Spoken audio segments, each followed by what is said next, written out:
इस कदर बेशर्मी हो चुकी है कि रियासत का आईजी ये कहता है कि हो सकता है इमरान रियाज खुद छुप गया हो।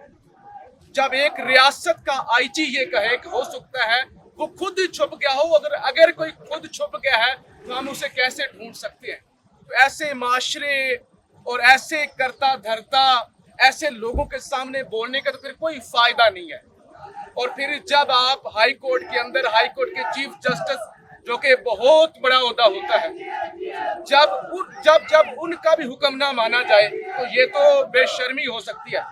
और सबसे अहम बात, देखिए, जिस माशरे के अंदर घर की बहनों बेटियों पर हाथ डाला जाए, इससे बड़ी बेगैरती क्या हो सकती है?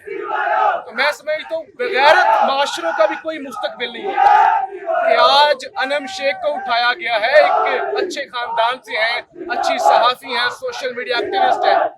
कल को हमारी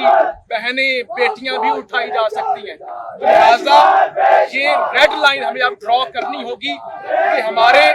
भाइयों को तो उठा रहे हैं, इमरान रियाज को उठाया और पता नहीं कितनों को उठाएंगे, कितनों को उठा चुके हैं, लेकिन घर की बेटियों और हमारी बहनों पर जो हाथ डाला है, अगर ये रेड लाइन अब ड्रॉ ना हुई और अब इस पर हम सारे खामोश हो गए तो मेरे ख्याल से तारीख हम पे थूकेगी भी और हमें बेगैरत भी कहेगी कि आपकी बहन बेटी, आपकी कोलीग पर हाथ डाला गया था और आप खामोश हो गए।